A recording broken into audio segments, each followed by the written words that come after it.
dia, meus irmãos, a paz do Senhor Jesus. Muito bom estar com os irmãos aqui novamente, nesse nosso encontro, com o objetivo de estudarmos a palavra do Senhor, de aprendermos mais. Isso é um momento maravilhoso. E antes da gente começar, eu queria dar um recado do Edson, né, do nosso superintendente, que hoje nós vamos estar estudando a lição de número 7. E no próximo domingo vai ser a lição de número 6, né? Tivemos uma dificuldade, enfermidades, né? Então, hoje será a lição de número 7, onde nós vamos falar sobre o humanismo. E no domingo que vem será a lição de número 6. Então, vamos começar? Eu queria começar orando, pedindo ao Senhor para nos abençoar nesse momento, porque é um momento que nós vamos falar de algo sobre Ele, então nós precisamos da ajuda do Espírito Santo. Vamos orar? Senhor, nós te agradecemos por esse dia, porque a Tua palavra diz que esse foi o dia que o Senhor nos fez, o Senhor nos deu, e por isso nós estamos alegres, ó Pai.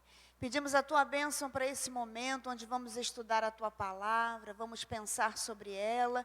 Pedimos que Teu Espírito nos guie e nos conduza, para que nós possamos ser instruídos, nós possamos ser capacitados para viver nesse tempo, com a orientação que vem do Senhor. É a oração que nós fazemos no nome de Jesus. Amém. Eu queria também te convidar para você abrir a sua Bíblia em Gênesis capítulo 4, do versículo 8 ao versículo 16. Gênesis capítulo 4, versículo 8 ao 16, que dizem assim esses versículos. Disse Caim a Abel, seu irmão: vamos ao campo. Estando eles no campo, sucedeu que se levantou Caim contra Abel, seu irmão, e o matou. Disse o Senhor a Caim: onde está Abel, teu irmão? Ele respondeu: não sei, acaso sou eu tutor do meu irmão? E disse Deus: que fizeste? A voz do sangue do teu irmão clama da terra a mim. És agora, pois, maldito por sobre a terra, cuja boca se abriu para receber de tuas mãos o sangue do teu irmão. Quando lavrares o solo, não te dará ele a sua força, serás fugitivo, errante pela terra. Então disse Caim ao Senhor: é tamanho o meu castigo, que já não posso suportá-lo. Eis que hoje me lanças da face da terra, e da tua presença hei de esconder-me, serei fugitivo e errante pela terra. Quem comigo se encontrar, me matará. O Senhor, porém, lhe disse: assim qualquer que matar a Caim, será vingado 7 vezes. E pôs o Senhor um sinal em Caim, para que não ferisse de morte quem quer que o encontrasse. Retirou-se Caim da presença do Senhor, e habitou na terra de Nod, ao oriente do Éden. Hoje nós vamos falar sobre o velho humanismo, sobre essa filosofia que nunca esteve tão acesa, tão presente, né, como nesse tempo que nós vivemos. Um determinado filósofo disse certa vez, no início do século XX, que à medida que a crença em Deus se torna mais rara, a crença no homem está tomando seu lugar. Assim nós estamos testemunhando o surgimento de um novo humanismo.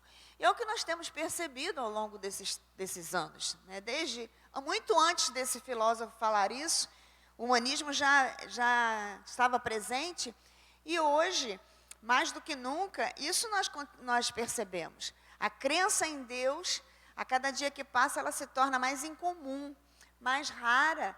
E a crença no homem, né, o homem como centro de todas as coisas, está se tornando uma coisa vultuosa entre nós. Então, nós podemos dizer que o humanismo, ele é uma filosofia que coloca os humanos, as pessoas, como os principais numa escala de importância, como se o homem fosse o centro de todas as coisas, o centro do mundo, e nada mais importa, a não ser o que o homem pensa, o que o homem acha e o que o homem decide fazer. Então, hoje nós vamos estudar esse assunto, e vamos falar sobre 3 pontos. E o primeiro desses 3 pontos é o humanismo e o sonho autônomo dos nossos primeiros pais. Nós, normalmente, na nossa vida, nós buscamos uma referência para tudo aquilo que nós vamos fazer. Quando nós almejamos ser alguma coisa, né, estudar alguma coisa, buscar uma profissão, enfim, nós sempre buscamos uma referência para nos ajudar a significar as coisas da nossa vida. E nem sempre nós buscamos uma referência que é a mais adequada, a mais correta. A palavra nos mostra que Adão e Eva, eles usaram como referência o que parecia ser agradável, que parecia ser desejável para eles. Você pode observar lá no capítulo 3 de Gênesis, onde começa a falar sobre a queda do homem. E quando nós lemos esse texto, nós percebemos que ali não foi uma atitude de desobediência religiosa, mas foi um ato de rebeldia, um ato de autonomia e independência, que se perpetuou na família deles. Quando você vira a página, né, você vê no capítulo 4, Caim e Abel, e como nós lemos, o versículo 18 ao 16 fala sobre o que Caim fez a Abel, e além da sua família, se perpetuou em toda a humanidade. Né? O pecado, então, entrou no mundo e veio a deformar o homem completamente. Né? Isso mostra que a decisão de Adão e Eva mostrava claramente o que eles pensavam. Eles desejavam, né, eles tinham o objetivo de ter o conhecimento de Deus, de ser igual a Deus. Era uma referência do desejo pessoal deles e não o desejo de agradar ao Senhor. Isso fica evidenciado, então, a independência que foi a porta aberta para a morte do homem e de toda a humanidade. No caso de Caim, é interessante porque Deus faz uma pergunta para Caim: aonde está o seu irmão? E muita gente pode pensar, para que Deus perguntou isso? Deus, ele não precisava saber o que Caim tinha feito, o que Caim tinha feito, porque na verdade Deus já sabia. A pergunta de Deus tinha um objetivo para que Caim pensasse sobre o que ele tinha feito, para que ele refletisse sobre o que ele tinha feito. O mesmo Senhor faz conosco, o mesmo Senhor faz isso através do seu Espírito Santo na nossa vida. Ele nos faz pensar a respeito do que nós estamos fazendo, do que nós estamos pensando, das nossas atitudes. Então, quando ele pergunta, Caim responde lá no versículo 9 de uma maneira evasiva, né? Deus pergunta: aonde está Abel, teu irmão? Ele respondeu: não sei. Sou acaso tutor do meu irmão? Eu sou o guarda-costa dele? Ou, se fosse falar numa linguagem mais atual, sou o babá do meu irmão? Não sei. Usou até uma resposta grosseira para falar com o Senhor, né? Entendendo, mostrando ali a visão limitada que ele tinha a respeito de Deus, desse Deus todo-poderoso, Deus que é Senhor da nossa vida. Então, o pecado, por causa dos nossos primeiros pais, ficou evidente na família deles e é evidente no tempo que nós vivemos. O pecado, então, passou desde essa época a caracterizar o homem e a sua cultura. Então, a partir daí, o humanismo já está presente. O humanismo, o egocentrismo, isso passou a fazer parte da vida do homem. E é importante a gente falar que essa é uma tensão que vai existir para todo sempre, inclusive na vida de quem é crente, né? Eu queria que você abrisse a sua Bíblia em Gálatas, capítulo 5, versículos 16 a 23. Nós precisamos compreender que isso é algo que vai existir na nossa vida, porque o pecado, ele habita em nós.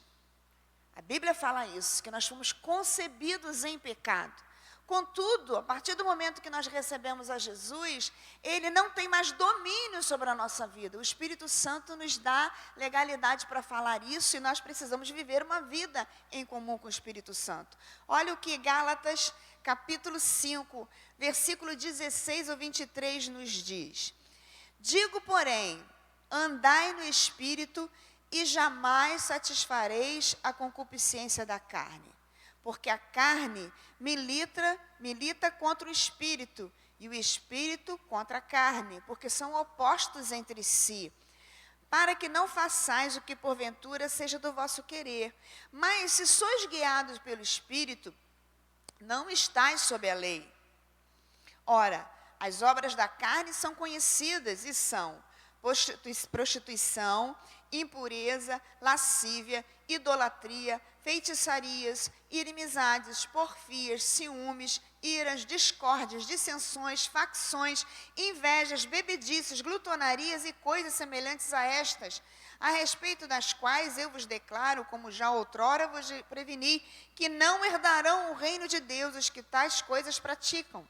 Mas o fruto do Espírito é amor, alegria, paz, longanimidade, benignidade, bondade, fidelidade, mansidão, domínio próprio. Contra essas coisas não há lei. Então, o pecado, ele habita em nós. Mas isso não quer dizer que ele vai ter sobre nós domínio. Que ele vai ter um agir livre na nossa vida. Nós temos uma pérola preciosa que é o Espírito Santo de Deus. E é o diferencial para nós.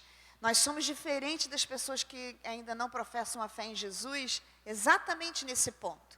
Nós temos o agir do Espírito Santo na nossa vida. O Espírito Santo que nos ajuda a vencer o pecado. E aí nós partimos então para o segundo ponto da nossa lição. O homem, esse desconhecido. E aí eu faço uma pergunta para você que está me ouvindo nessa manhã. Você se conhece? Você conhece bem a si mesmo? Às vezes a gente escuta a frase, eu já falei isso algumas vezes, né? Ah, não, eu me conheço bem, não, isso aí não, eu não faria. Mas já aconteceu de alguma vez você fazer algo que você nunca imaginou que você seria capaz de fazer? Uma coisa que depois você fica pensando assim, caramba, como é que eu fiz aquilo?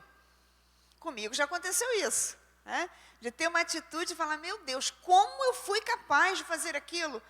Como que aquilo na minha mente veio para os meus atos? Isso prova que nem eu e nem você, nós nos conhecemos integralmente, né? Nós não nos conhecemos. E as Escrituras, inclusive, elas nos mostram que o Senhor, já sabendo disso, Ele nos deixou o que nós deveríamos fazer, para nós podermos caminhar no sentido de nos conhecermos e de nos prepararmos para viver nesse mundo. Olha o que diz no Salmo 32, versículo 8. O salmista escreve, poeta Davi, instruir-te-ei e te ensinarei o caminho que deves seguir, e sobre as minhas vistas te darei conselho. O Senhor estava falando através de Davi aqui, que Ele é quem vai nos instruir, é Ele que deve nos ensinar. Então nós precisamos ser guiados pelo Senhor, para que nós possamos saber o caminho que nós precisamos seguir. Mas o problema é que muitas vezes nós queremos ser guiados por nós mesmos. Nós queremos ter autonomia, nós queremos ter a independência que nós falamos lá atrás, que os nossos primeiros pais, Adão e Eva, tiveram. A independência que gerou aquela rebeldia, a independência que gerou o pecado, a independência que fez com que toda a humanidade ficasse deformada. Então nós precisamos entender o que a palavra do Senhor diz para nós, que nós precisamos ser guiados pelo Senhor. E qual é a maneira de nós sermos guiados e instruídos pelo Senhor, meus irmãos? É através da palavra dEle. Então nós precisamos voltar e focar para a palavra do Senhor. Ler a palavra do Senhor de maneira que ela é inesgotável, né? Então não vai ser uma coisa exaustiva. Cada dia o Senhor tem algo novo para falar para você, tem uma instrução nova para a tua vida, tem um detalhe que Ele deseja acrescentar no teu conhecimento. À medida que você vai caminhando com o Senhor, vai buscando na palavra o entendimento, o Senhor vai te mostrando uma nuance nova. O Senhor vai te mostrando um detalhe novo que você precisa conhecer. Então hoje eu queria reforçar para você a centralidade da palavra, que a palavra do Senhor ela precisa ser o norteador da nossa vida. Precisamos buscar nela a instrução, para que nós possamos viver nesse mundo, reagir nesse mundo, para que nós possamos ser o diferencial nesse tempo em que nós vivemos, não é? Os nossos pais no passado, Adão e Eva, muita gente, já escutei algumas pessoas falando isso, mas Adão e Eva, né, tinham dificuldade, eles não tinham a palavra escrita para poder ser guiados, para poder serem conduzidos, aprenderem. Realmente, eles não tinham, mas o que Adão e Eva tinham? Eles tinham a presença do próprio Senhor ali com eles. Eles tinham o Senhor falando diretamente a eles, não é? E o Senhor deu uma ordem para Adão e para Eva, que está descrita lá em Gênesis, capítulo 2, versículos 16 e 17, que eu queria que você aí na sua casa abrisse para você ler junto comigo. Gênesis capítulo 2, versículos 16 e 17. O texto vai dizer que o Senhor colocou Adão e Eva ali no jardim do Éden. E o versículo 16 e 17, o Senhor dá uma ordem direta para eles. O Senhor Deus lhe deu esta ordem: de toda a árvore do jardim comerás livremente, mas da árvore do conhecimento do bem e do mal não comerás, porque no dia em que dela comerdes, certamente morrereis. Então o Senhor dá uma ordem expressa, direta, uma ordem que não era difícil de ser seguida, porque você pode imaginar que o Jardim do Éden devia ter milhares e milhares de árvores.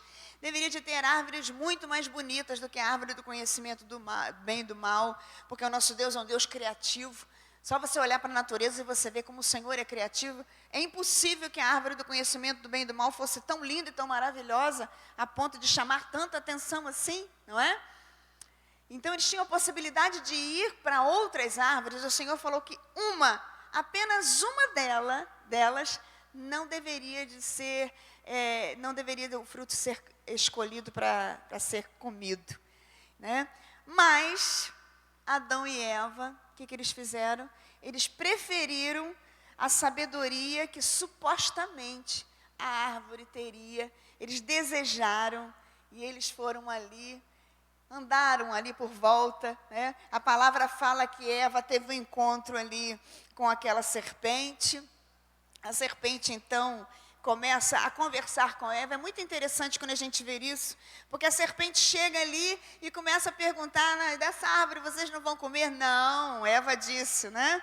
Nós não vamos comer nessa árvore, porque o Senhor disse que nós não podemos tocar e comer nessa árvore. Ela ainda acrescenta ainda um dado, porque o Senhor não falou que não poderiam tocar. O Senhor disse que não poderiam comer, né? Mas o texto de Gênesis 3, versículo 6, diz lá: vendo a mulher que a árvore era agradável para se comer, agradável aos olhos, e árvore desejável para ter entendimento, olha o detalhe, tomou-lhe o fruto e comeu, e deu também ao marido, e ele o comeu. Então fica claro aqui que a árvore não era apenas desejável para ser comida, ela era desejável, né, para dar entendimento.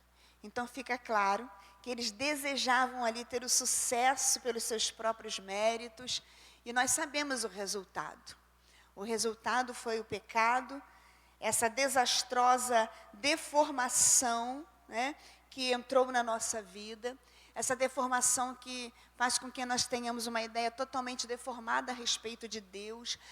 O pecado, ele deformou tudo à volta. A Bíblia diz que até mesmo a natureza foi alterada por conta do pecado, né?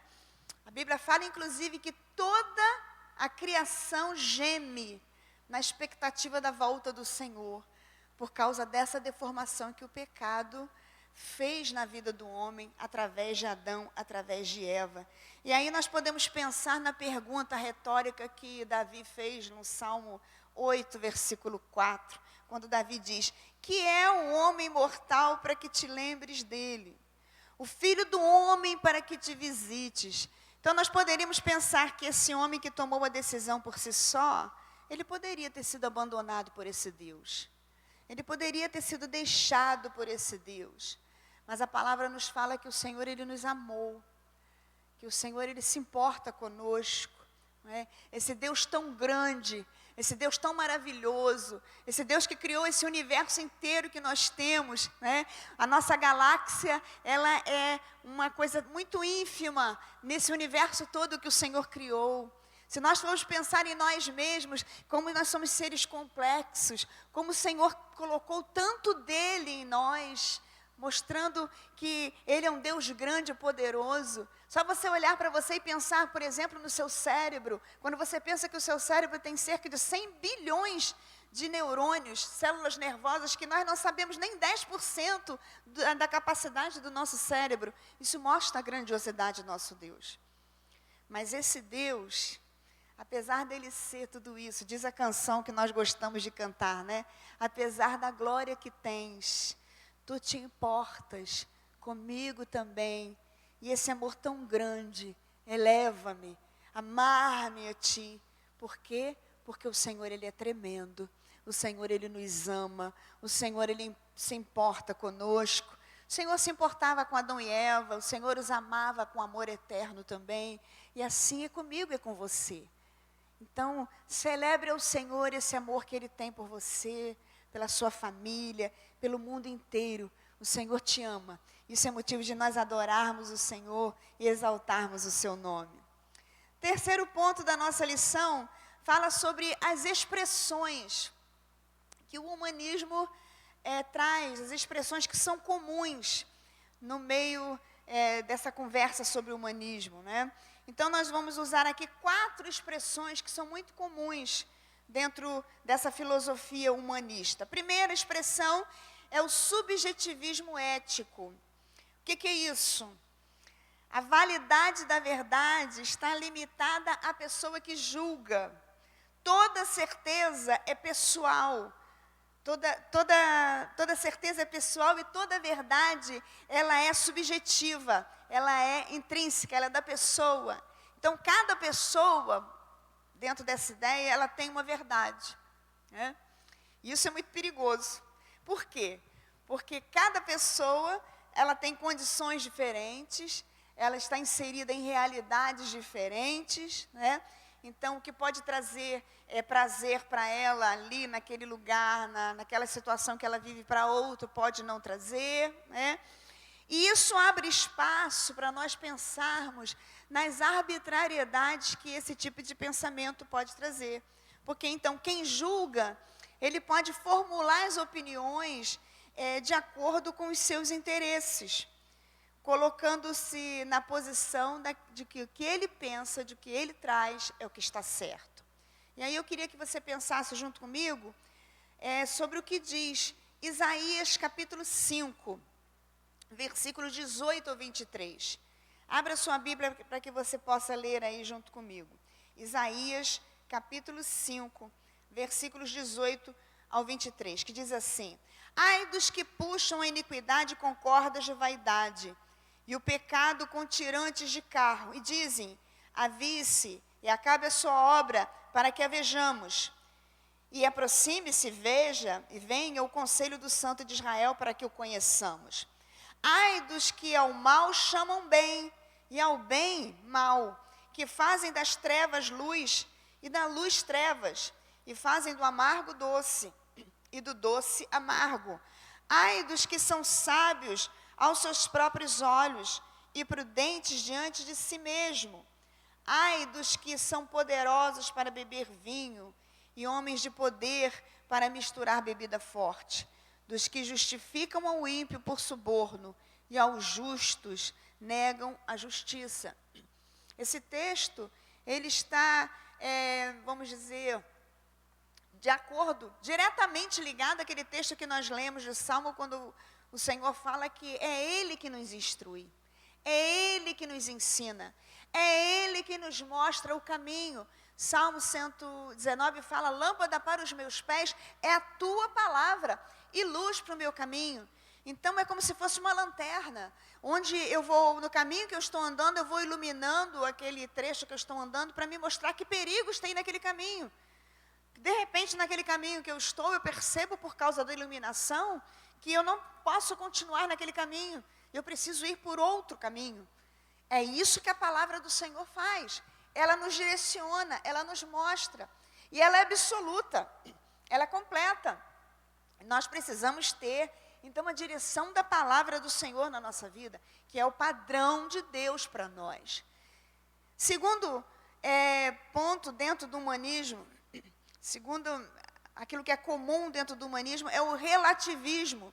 E o relativismo ético, ele pode ser dividido em 3 pontos, que é o relativismo histórico, cultural e moral, que pode variar. Os conceitos são considerados de valor, por exemplo, o relativismo histórico é apenas numa época. Então, pensando nisso, a gente pode, dentro dessa ideia, a gente poderia dizer, dentro dessa ideia do humanismo, do relativismo ético histórico, a gente poderia dizer que a situação de Adão e Eva, algumas coisas que aconteceram lá tinham implicações apenas para aquela época.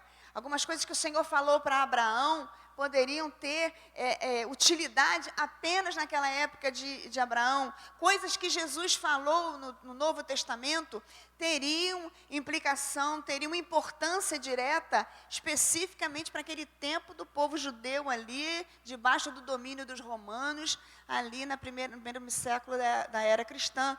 Então, ele pode ser apenas aplicado historicamente ou culturalmente, dentro de uma cultura. O que aquele povo tem, o que lhe é comum, então vai ser aplicado ali dentro dele. Ou o relativismo ético, moral, onde você colabora com os diferentes sentidos, equívocos, ambiguidade, podendo justificar, inclusive, crimes hediondos. Se a gente for juntar os 3, a gente vai incorrer num perigo muito grande, porque a gente vai poder justificar algumas coisas que aconteceram na história. E aí, eu posso usar aqui 2 exemplos. O primeiro exemplo que eu posso utilizar é do François Duvalier. Você já deve ter ouvido falar sobre ele, o Papa Doc, que foi um ditador, se tornou um ditador ali no Haiti. Se você for assistir a história, o documentário que fala sobre ele, vai dizer que ele foi um homem que foi criado ali no meio do seu povo, se formou médico e começou a ascender ali naquele país. E politicamente ele trouxe muitos benefícios para o seu povo. Ele trouxe o Haiti para uma ascensão que o mundo inteiro passou a prestar atenção naquele país. E, de repente, esse homem começou a se levantar contra seus pares. Começou a fazer atos hediondos ali no meio do seu povo, a submeter o seu povo à miséria por conta do seu próprio prazer. E existem justificativas para tudo aquilo que ele fez. Se você for assistir um documentário que eu assisti outro dia, eu esqueço o título do documentário agora, mas eles, inclusive, encontram pessoas que justificam os atos dele. Outro exemplo que eu posso usar para você seria do ditador líbio Muammar Gaddafi. O pessoal aí que gosta de história já deve ter ouvido falar sobre ele. Foi também um ditador da Líbia que fez a mesma coisa que o Papa Doc fez no Haiti. Ele trouxe a Líbia para o contexto mundial. Todo mundo prestando atenção naquele homem. Ele conversava com as lideranças do mundo inteiro. E, de repente, ele também começou a fazer atos hediondos, a matar pessoas do seu povo, a subjugar sua nação. E aí, um detalhe que eu queria chegar.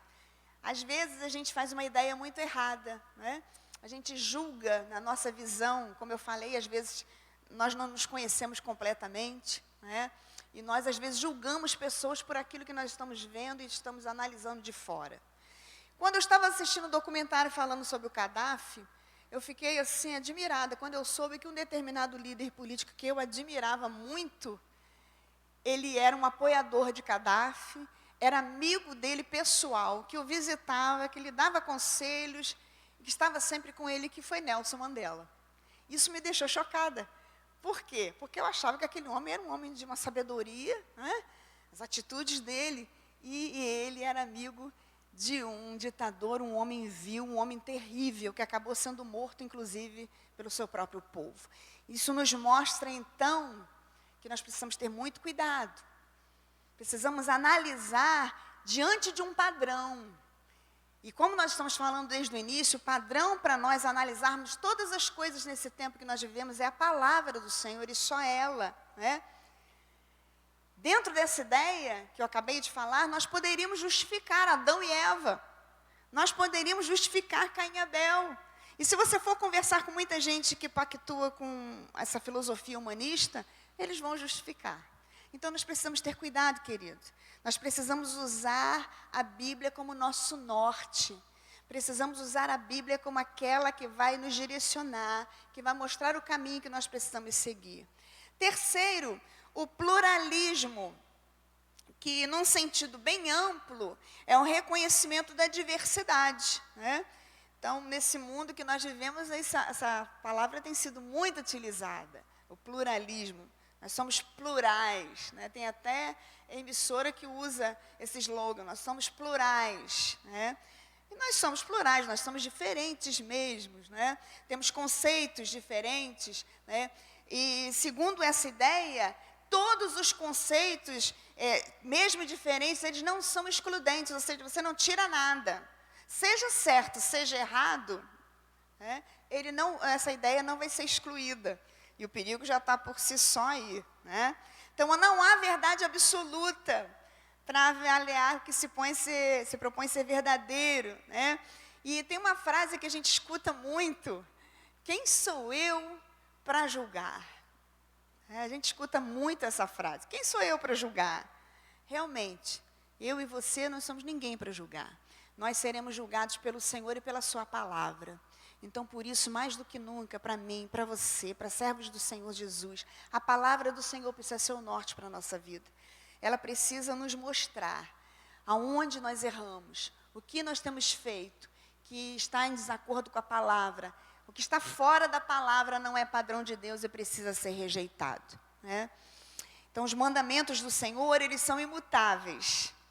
E eles precisam ser utilizados na nossa vida, em todo momento que nós vivemos. Né? Quarto, o toleracionismo. Também é outro termo muito comum nesse tempo que nós estamos vivendo. Muita coisa, né? Se tornou um instrumento para neutralizar o conceito de verdade. Então, tolerância, né, no sentido de crer de modo diferente, discordar com respeito, até aí nada de ruim. Né? Você tem que respeitar as pessoas, você tem que respeitar o homossexual, você tem que respeitar a pessoa que é de outra religião, diferente da sua, o espírita, o candomblessista, o católico, o seixonoye, seja qual for a religião que a pessoa professa, você precisa respeitar. Contudo, o que ela fala como verdade para ela, você não precisa aceitar como verdade para você, porque você sabe que a verdade para você é a palavra do Senhor. Então, a palavra do Senhor é a verdade. E se vai de encontro à palavra do Senhor, não pode ser verdade para mim. E aí é importante a gente falar um termo, né, que às vezes a gente escuta as pessoas falando usam o termo de forma errada. Ir ao encontro e ir de encontro. Né? Ir ao encontro é quando você vai encontrar com alguma coisa. Você vai unir, você vai interagir. Isso é ir ao encontro. Mas ir de encontro é quando você confronta, quando você bate de frente, quando você não concorda. Então, existem coisas dentro do toleracionismo que vão de encontro à nossa fé. Batem de frente. E nós não podemos abrir mão da nossa fé. O que a palavra do Senhor diz é verdade e é verdade incontestável. É verdade absoluta. E isso é algo que o humanismo rejeita. Dizendo que não existe verdade absoluta. Mas nós que conhecemos o Senhor, que vivemos de acordo com a sua palavra, precisamos viver compreendendo que a palavra do Senhor é verdade absoluta. Ela é a palavra do Senhor. Em João 17, versículo 17, o Senhor Jesus fala, né, santifica-os na verdade. A tua palavra é a verdade. Então você vai ser santificado pela palavra do Senhor. É a palavra do Senhor que vai fazer o diferencial na minha vida e na sua vida.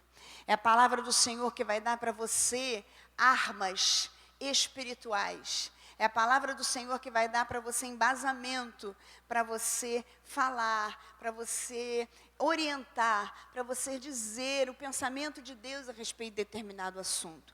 Agora, é importante a gente falar também como servos do Senhor, né? Você não deve se envolver com discussões, no sentido de, não que você vai fugir das discussões, não é isso que eu estou dizendo, né? Mas você não permita que, ao discutir um assunto com uma determinada pessoa, que o seu coração se encha de ira, que o seu coração fique irritado. Porque se seu coração ficar irritado, se você ficar irritado com a pessoa que pensa diferente de você, você vai falar algo que vai magoar. E aí você não vai estar em acordo com o que a palavra do Senhor diz. Então, por isso, querida, é importante, em primeiro lugar, antes de entrarmos em discussões, é importante que você tenha convicção daquilo que você crê. Estude a palavra do Senhor. Peça ao Espírito Santo de Deus para lhe guiar na verdade, para Ele conduzir no conhecimento dessa palavra. Peça ao Espírito Santo de Deus para mostrar para você qual é a ideia dele naquele determinado texto que você está estudando. Leia livros, converse com pessoas que têm conhecimento da palavra, se instrua, para que no momento certo, no momento em que for necessário, que você tiver sua fé confrontada e que você for falar sobre ela, você sabe o que a palavra está dizendo sobre aquele assunto. E aí você não vai falar nada que venha denegrir a palavra, mas que venha simplesmente a reforçar e vai glorificar o nome do Senhor, porque esse é o objetivo da vida do crente, glorificar o nome do Senhor. Então, caminhando para o final, né, concluindo a nossa lição, nós vimos que a cultura subjetivista, relativista, pluralista, tolerante, não abre espaço para os absolutos, né? Nada é absoluto, nada é fechado. As coisas são relativas, existe uma verdade relativa, né? Então, nessa visão, por exemplo, os 10 mandamentos estão fora. Nessa visão, alguns trechos bíblicos também estão fora, né? E nós já falamos aqui hoje que isso não é verdade. A palavra do Senhor, ela é absoluta. Existe uma verdade absoluta que é a palavra do nosso Deus. Então, tenha cuidado. Tenha cuidado com os critérios que são estranhos à palavra. Esses critérios não podem orientar a sua vida, as suas práticas, as suas decisões. Tudo que você fizer precisa estar em harmonia com a palavra do Senhor. Você precisa ter cuidado para não ser seduzido pelo contexto de onde você vive ou de pessoas que você admira. Nesse momento, por exemplo, que nós estamos no momento da política, né? Infelizmente, a gente encontra muito crente que abre mão da sua fé para abraçar até ideologias que são contrárias à palavra do Senhor. Então, você pode admirar um político, não tem problema que você o admire. Mas se ele fala algo que é contra a palavra do Senhor, você precisa se colocar contra ele. Ainda que você esteja dentro daquela ideia, as ideias políticas, aquilo que ele faz é bom politicamente ali no seu município, no seu estado, sim. Mas existem coisas que ele faz que você não concorda. Vá de encontro, vá contra aquilo, se negue a aceitar. Porque o nosso compromisso não é com o homem, o nosso compromisso é com o Senhor, o nosso compromisso é com a palavra dele. Como nós falamos, nós seremos julgados. É pelo Senhor e pela sua palavra. Então, nós precisamos ser criteriosos, nós precisamos ser muito cuidadosos, porque nós estamos levando o nome do Senhor. E qual a aplicação que você vai levar de tudo isso que nós falamos nessa manhã? A aplicação é que a palavra do Senhor, ela continua sendo verdade para a nossa vida. Ela não deixou de ser a verdade. Ela é a verdade absoluta.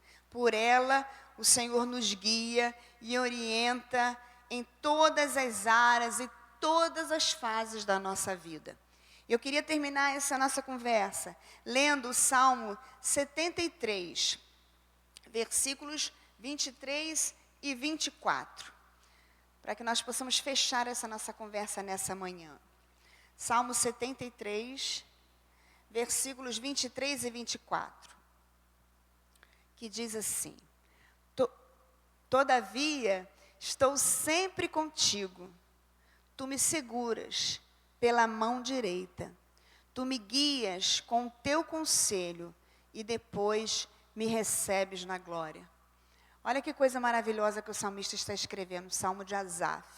Todavia eu estou sempre contigo, tu me seguras, tu me guias. Ele está falando da mão direita, porque normalmente a mão direita é aquela mão que que a mão que é o de domínio da maioria, mas às vezes sua mão esquerda. O Senhor vai segurar você, Ele vai te conduzir, é isso que o salmista está dizendo. É o Senhor que nos conduz, é Ele que nos leva. E é exatamente por Ele que nós vamos poder ser levados ao céu. Não é por nenhum tipo de ideologia, não é por nenhum tipo de filosofia. É o Senhor, esse Senhor que desde lá do início, que foi rejeitado por Adão e Eva por causa da sua independência, da sua autonomia. Mesmo assim, o Senhor nos amou. A palavra diz que o Senhor nos amou de tal maneira que Ele deu o seu Filho único, para que todo aquele que nele crê não pereça, mas tenha vida eterna. O Senhor ama você. O Senhor tem cuidado de você. E o Senhor deseja guiar você. Então, meu desejo nessa manhã é que você se permita ser guiado pelo Senhor e pela sua palavra. Não abra mão da instrução que a palavra do Senhor tem para a nossa vida.